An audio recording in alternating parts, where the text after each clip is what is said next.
అంతర్జాతీయ outer ring road కానీ అంతర్జాతీయ ఎయిర్పోర్ట్ కానీ మరి మన్మోహన్ సింగ్ గారు వాళ్ళు వచ్చింది. నేను మా బీజేపీ మిత్రులను అడుగుతున్న కిషన్ రెడ్డి గారిని, మోడీ ఏమిచ్చిండు కిషన్ రెడ్డి గారు? మీరు ఈ రాష్ట్రానికి నగరానికి ఏం తెచ్చిండ్రు? నేను విమర్శ చేస్తలేను, ఒక్కసారి గుండె మీద చేయబెట్టుకొని ఆలోచన చేయాలి.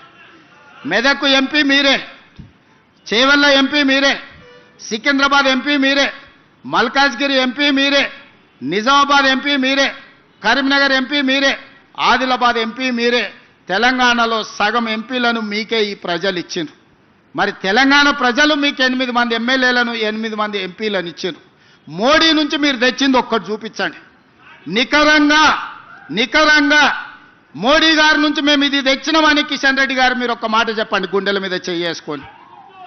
ఇవాళ మేము చేస్తున్న ప్రయత్నాలకు సహకరించక ఇవాళ ప్రతిపక్షం ఉన్న బెంగళూరుకు మోడీ గారు మెట్రో ఇచ్చారు, ప్రతిపక్షం ఉన్న డిఎంకేకు చెన్నైకి మెట్రో ఇచ్చిండు, ఆంధ్రప్రదేశ్కు మెట్రో ఇచ్చిండు, గుజరాత్కి బుల్లెట్ ట్రైన్ ఇచ్చిండు, 2 లక్షల కోట్లు ఇచ్చిండు, గుజరాత్కు సబర్మతి రివర్ ఫ్రంట్ ఇచ్చిండు, ఢిల్లీకి యమునా రివర్ ఫ్రంట్ ఇచ్చిండు, ఉత్తరప్రదేశ్కు గంగా నది రివర్ ఫ్రంట్ ఇచ్చిండు.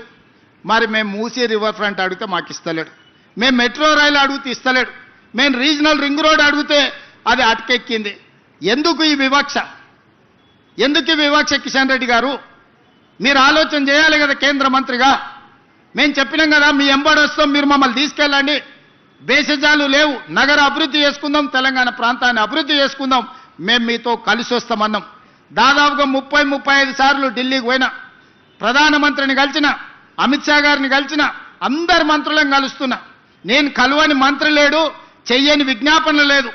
రేపు కూడా అమిత్ షా గారు వస్తున్నారు. నేను మా మిత్రుడు పొన్నం ప్రభాకర్ గారు, మా శ్రీధర్ బాబు గారు రేపు ఎయిర్పోర్ట్కి వెళ్ళి అమిత్ షా గారిని మళ్ళీ అడుగుతాం, మా మెట్రో మాకు ఇవ్వండి, మా మూసీ మాకు ఇవ్వండి, మా రీజనల్ రింగ్ రోడ్ మాకు ఇవ్వండి. ఈ 3 ఇస్తే మా నగరం ప్రపంచంతోనే పోటీ పడుతుంది. న్యూయార్క్లో ఉన్నవాడు కూడా ఇక్కడికి వచ్చి అరే హైదరాబాద్ నగరంలో నేను నివసిస్తా, ఫ్యూచర్ సిటీలో నేను వ్యాపారం చేసుకుంటా, హాలీవుడ్ అమెరికాలో కాదు, హాలీవుడ్ను బాలీవుడ్ను ఈరోజు హైదరాబాద్ నగరానికి తేవడానికి మేము ప్రయత్నం చేస్తున్నాం. మీ వంతు సహకారాన్ని అందించండి. మా వైపు నుంచి ఏమైనా లోపం ఉంటే చెప్పండి, మేము సరిదిద్దుకుంటాం. మేము ఇచ్చే నివేదికలలో లోపం ఉందా? మేము ఇచ్చే నివేదికలలో ఏమైనా అస్పష్టత ఉందా? మేము కోరుతున్న కోరికలు ఏమైనా గొంతమ్మ కోరికలా? ఎవరు కోరకూడని కోరికలా? 20 ఏళ్ల కింద మెట్రో కట్టుకున్నాం, 100 ఏళ్ల కింద మూసీ కట్టుకున్నాం, 30 ఏళ్ల కింద 25 ఏళ్ల కింద ఔటర్ రింగ్ రోడ్ వేసుకున్నాం, 25 ఏళ్ల కింద అంతర్జాతీయ ఎయిర్పోర్ట్ శంషాబాద్లో కట్టుకున్నాం. మా తర్వాత వచ్చిన వాళ్ళు ఆనాడు ఢిల్లీ తర్వాత మెట్రో 2వ స్థానంలో ఉండే మా నగరం ఇవాళ 9వ స్థానానికి పోయింది. చిన్న ఊర్లు కూడా మెట్రో కట్టుకొని మనకంటే ముందర పోయినాయి. ఇవన్నీ కిషన్ రెడ్డి గారు కేంద్ర మంత్రిగా మీకు కనిపించడం లేదా? మేము చెబుతుంటే మీకు వినిపించడం లేదా? నేను పర్సనల్గా మిమ్మల్ని ఇంటికి వచ్చి కలిసి నివేదికలు ఇచ్చిన, వ్యక్తిగతంగా కూడా మీతో మాట్లాడినా. మనం సాధించుకుందాం, మనం రాజకీయాలు పక్కన పెడదాం, ఆఖరి సంవత్సరం రాజకీయాలు చేసుకుందాం, ఈ 3-4 సంవత్సరాలు అభివృద్ధి చేసుకుందాం అని కిషన్ రెడ్డి గారికి స్వయంగా వాళ్ళ ఇంటికి ఢిల్లీలో వెళ్ళి నేనే కలిసి విజ్ఞప్తి చేసిన. ఇంతకంటే ఏం చేయాలనో చెప్పండి మిత్రులారా. మిత్రులుగా మీరు ఆలోచన చేయండి. నగరాన్ని అభివృద్ధి చేయాలనుకుంటున్న మీరు నిశ్చితంగా గమనించండి.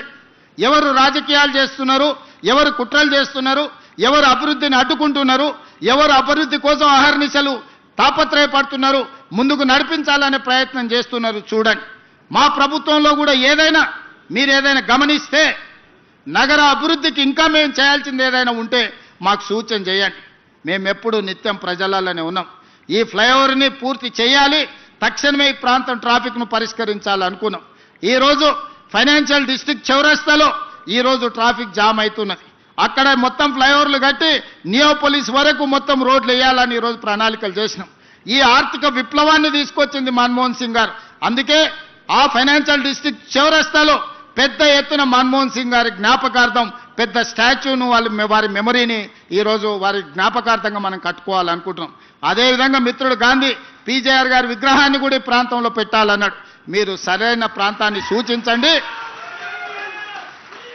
పీజేఆర్ గారి విగ్రహం పెట్టుకుంటే ఒక స్ఫూర్తి. పీజేఆర్ గారి విగ్రహం చూస్తే నాయకుడు ఎట్లుండాలనో, పేదోళ్ళకి ఎట్లా అండగా నిలబడాలనో పీజేఆర్ గారిని చూస్తే ఒక స్ఫూర్తినిస్తుంది. నగరంలో పేదలకు ఒక విశ్వాసం వస్తుంది.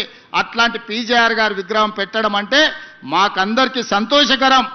అరకపూడి గాంధీ గారు అడిగినట్టు తప్పకుండా ఈ ప్రాంతంలో పీజేఆర్ గారి విగ్రహం ఆల్రెడీ ఫైనాన్షియల్ డిస్ట్రిక్ట్ చౌరస్తాలో పెద్ద ఎత్తున మన్మోహన్ సింగ్ గారి విగ్రహావిష్కరణ ఇవన్నీ ఏర్పాట్లు చేస్తున్నాం.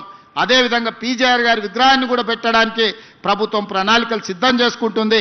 మున్సిపల్ కమిషనర్ గారికి, మేయర్ గారికి నేను సూచన చేస్తున్నా, తక్షణమే స్థలాన్ని సూచనలు తీసుకోండి, స్థలాన్ని మీరు గుర్తించండి, అక్కడ పీజేఆర్ గారి విగ్రహాన్ని పెట్టి ముందుకు వెళ్దాం.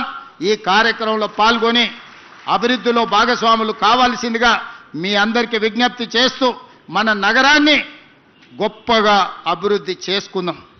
3 సంవత్సరాలు రాజకీయాలు పక్కన పెడదాం. 2028 వరకు రాజకీయ